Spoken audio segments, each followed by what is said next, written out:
Hey, video game fans! I'm Push Dustin. That was so ridiculous, only over the top. I think maybe you should pull it back a little bit. Oh, God. Okay, try that again, but like 10% less. Hey, video game fans! I'm Push Dustin. And I'm Ben Bertoli. And this is Memory Card. Well, it looks like we made it to the end of Season 1. 8 episodes was our original goal, and here we are. We did it. Do you think we should do some more? I don't know. I guess we'll have to see. Well, while we think about that, let's go ahead and boot up Episode 8.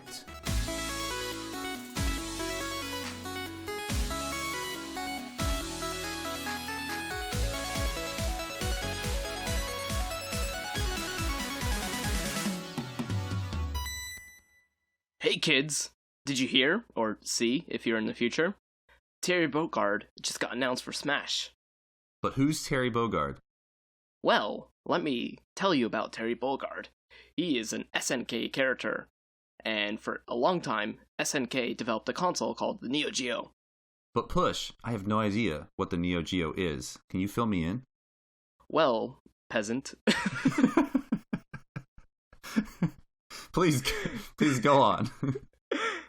The NeoGeo is a family of consoles. There was the Advanced Entertainment System, and then there was the multi-video systems. The multi-video systems was the one that was in arcades. And they could have 1 slot, 2 slot, 4 slot, or 6 slot variations. So back in the day, running an arcade was very expensive and very inconvenient because, switching out the arcade boards and the cabinets, everything, it was kind of costly and kind of technical, right? Yeah, seems like it'd be a pain. So what NeoGeo did was like, hey, we see Nintendo with their fancy cartridge system. Why don't we just bring that to the arcades? And so they did that. They decided to make a arcade cabinet where you could like swap out games, and that drastically reduced costs, and it made things a lot easier for the arcade operators to just install new games. Now, didn't Nintendo also have arcade games where you had multiple choices? And were they also cartridge based? I don't think so. I thought they were on the same board. Oh, okay. Maybe I might be wrong about that. That's a topic for a different episode. Yeah. So then the NeoGeo is like, hey, a lot of people want these arcades, but they don't want to go to the arcade. So they decided to make the Advanced Entertainment System. And the Advanced Entertainment System was basically like an arcade that you could play at home. Originally, though, it wasn't for your home. It was just for hotels and high-end restaurants and stuff like that. But the demand was so high, and people were willing to shell out $700 in 1991. Wow. Yeah, which is like over $1,000 in current money in 2019. And they decided to expand their market and to start selling it in stores. So initially, it was just something you could play only at hotels and in specific like stores around Japan? Yeah, basically, stores could rent out the NeoGeo Advanced Entertainment System. Were the ones that were for rental, were they actual like giant arcade machines, or were they home consoles? The AES was almost identical to their arcade counterpart. Oh, okay. That meant that they ran those games almost like perfectly. And actually, you could use the arcade cartridges with an adapter on the Advanced Entertainment System. But the ones that you rented were just a home console version? Yeah. Okay. But then within like a span of like 5 months or so, something like that, very quickly, they decided that they could actually sell this as a console. And it's kind of weird because it flew in the face of conventional wisdom for what a console should be. Basically, SNK made every single game for the system. It was incredibly overpriced. The cards had multiple PCB boards, so they were incredibly costly to make. Like, games would cost around $100 in 1991. Now, what's a PVC board? Is peanut butter crackers, right? If you look at like an NES or SNES cart, you can see on the bottom a computer chip, basically, right? Mm-hmm. When you look at the NeoGeo one, there's actually double the amount. Oh, I see. The two PCB boards were there because they couldn't fit in one. Makes sense. Yeah. The Advanced Entertainment System was one of the first consoles with a memory card. Oh, cool. Really? A memory card? A memory card. Oh, what a tie-in. The memory card could actually be used in the arcade versions as well. Oh, wow. That's really cool. So you could play Metal Slug at your home and then plug it in and start playing it where you left off on the arcade. I feel like there were some GameCube games maybe that you could do that with. I think F-Zero. F-Zero is the most notable one. Yeah. There's only 6 games that do not save on the card. So those 6 games that don't save on the card, they could save internally on the cartridge itself, or you didn't save in those games? For some of them, you just wouldn't save. Like Bust a Move again, you just load up a new game. Oh, okay. Every single time. Yeah. Makes sense. Because again, the NeoGeo was mainly arcade games, and mainly fighting games at that. So SNK is producing every single title that's coming out for this system? Basically, yes. Wow. Looking over their list of games, I think there was only one or 2 games that I didn't see their name attached to. Interesting. So yeah, the NeoGeo AES, when it launched in 1990, 1991 in the summer in the US. It came out with 2 variations. One was the gold, which came with 2 controllers, a memory card, and a game. Then the silver edition was launched with just 1 controller and a system. Was it an actual gold console and a silver console? No. Those are just names. Yeah, they're just names of the bundle. Darn it. There was no difference between the systems. The actual controller was a full-on arcade stick. Oh, wow. How many buttons? Like 6 buttons and an arcade stick? 4. 4 buttons and an arcade stick. If you had to describe the console, what did it look like, the NeoGeo console? Like a large rectangle. I think you just described most gaming consoles. It's very ugly, actually. Okay. Yeah, well, early 90s aesthetic is not exactly the most beautiful. And the controller was very ugly as well. Like a joystick with 4 buttons that were kind of diagonal. They did release like a normal controller or a conventional controller, but that would come out much, much later. And the cartridges were huge. They were like triple the size of Super Nintendo. In height or in width? If you stretch like an image of the SNES cart from the corner. It's like feeding a piece of paper into a printer, basically. It's quite huge. And they came in like this VHS-like case. Yeah, I don't think I've ever seen a NeoGeo cartridge in real life. I've only ever seen pictures, so I didn't really gauge exactly how huge they were. I have a friend who collects NeoGeo games, and so I've seen them, but yeah, I always thought that, like, when I first saw them, I thought they were just VHS tapes.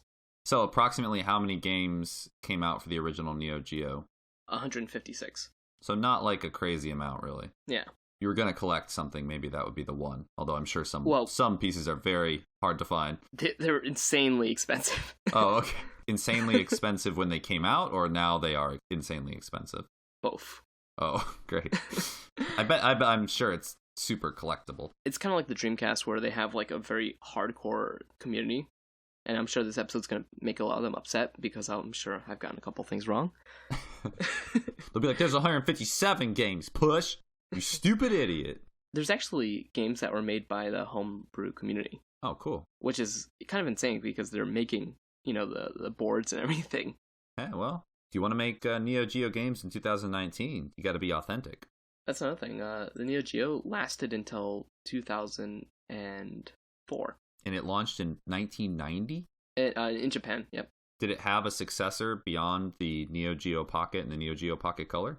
Yeah, it had the NeoGeo CD, which was apparently terrible. Okay. They also had the NeoGeo X, which was licensed by Tomo Inc., but it was discontinued in a year.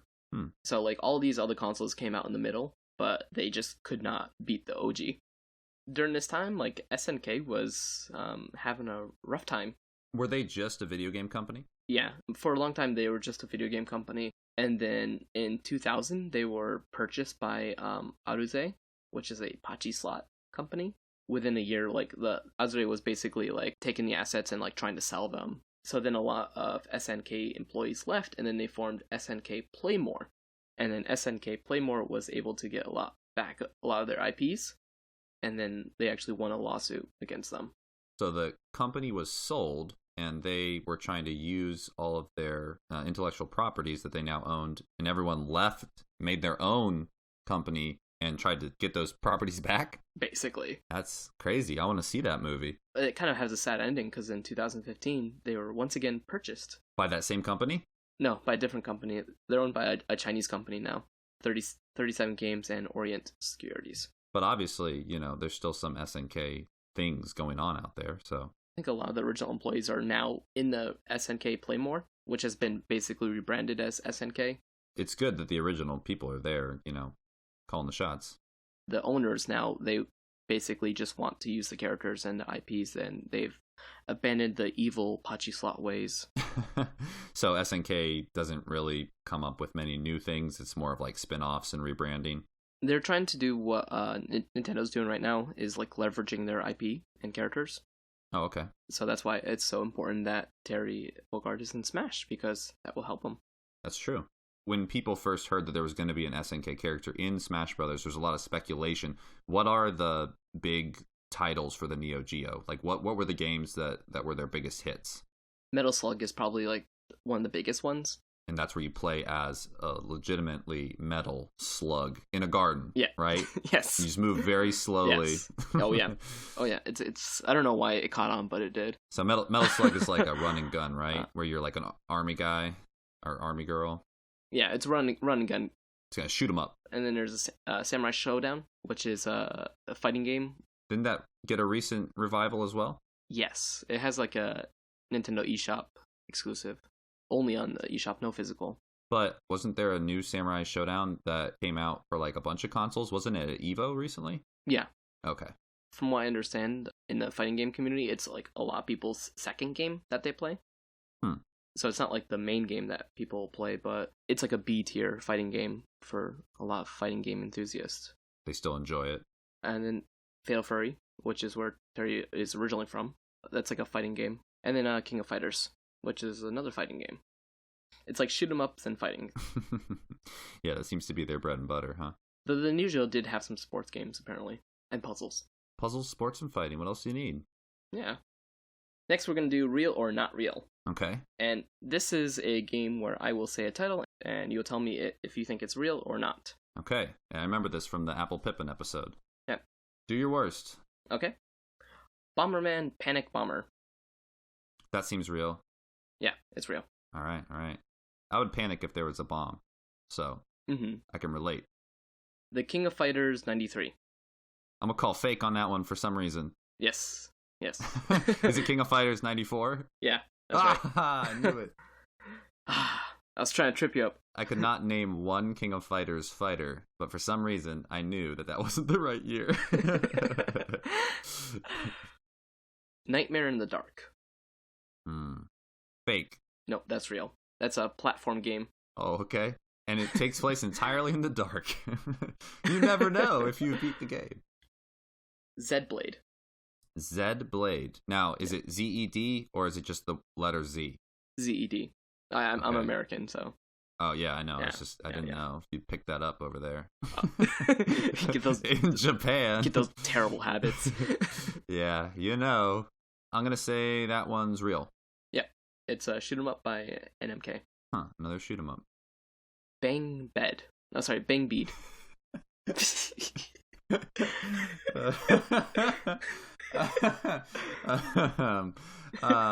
Bang Bead. That's gotta be fake. It's real. No. What do you do? It's a sports game. Is it like cornhole? Like bags? Like you throw you full bean bags? What sport is it? It looks like dodgeball, kind of. So it's like throwing bean bags at each other, and you gotta bang people in the head with your beans. I guess. Oh, Lord. All right, one more. Aggressors of Dark Combat. Real. Yeah, that's real. It's a fighting game. Another fighting game. Wow. Yep. Do you know approximately, like, of the 156 games, how many would you estimate were fighting games? Like, a third? Looking over the list right now, it seems pretty even split between, like, puzzle, fighting, and run and gun, and shoot 'em up. So, what became of the NeoGeo? You said they stopped supporting it in the early 2000s. Obviously, it had those successors, like the X and the disc and everything else, but how is it thought of today? It's pretty beloved. Like I mentioned before, there is still a hardcore community that's centered around supporting it. After it was discontinued, people made modifications which allowed you to play the multi-video system, the arcade cabinet version carts on the Advanced Entertainment System. It's still getting a lot of like homebrew support, which is amazing, and it's definitely loved by hard arcade enthusiasts. Isn't there a mini system of this that came out, like an actual tiny little arcade system that like sits on your desk and you can plug a controller into it? Oh yeah, that came out last year. Because I saw some people like raving about how much they loved it, and I thought it was like a system you plugged into your TV, but it's an actual little like 4-inch screen, and I'm torn as to whether or not I feel like I need one.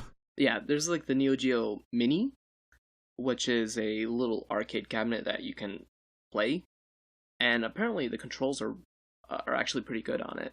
Like it feels like a little arcade cabinet. Huh. But you can use the HDMI out for that little arcade cabinet. And then, very recently, as of recording, they announced the NeoGeo like controller stick, which is another thing that you can plug and play. But that comes with only 20 titles, whereas the arcade came out with 40.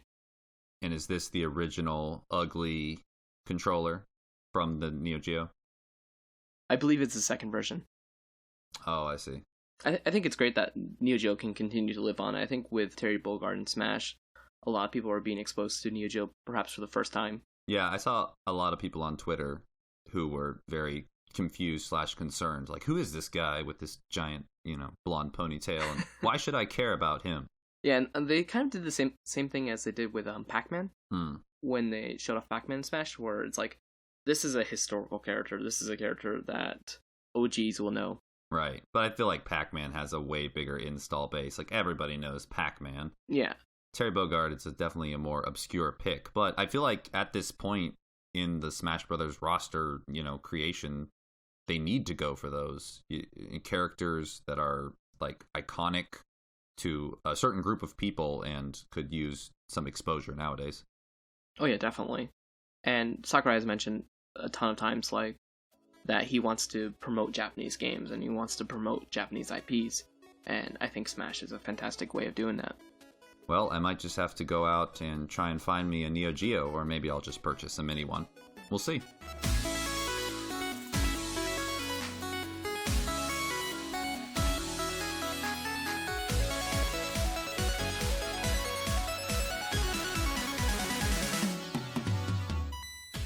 That's all from us for now. Thanks for listening. We'd like to give a special shout out to Game Boy chiptune master Jamitar, who allowed us to use his track Midori as opening and closing music for the entire season. You can find more of his bangin' beats by searching Jamitar, that's Jamatar, on Spotify, or visiting jamitar.com. If you have any feedback on the podcast or want to recommend a topic, feel free to reach out to us via Twitter. Ben can be found at SuperBentendo, and I can be found at PushDustin. And we actually have a Twitter account for the show now, which is at MemCardShow. We have some great ideas for the show moving forward, so be on the lookout for some big announcements in the near future. Smell you later.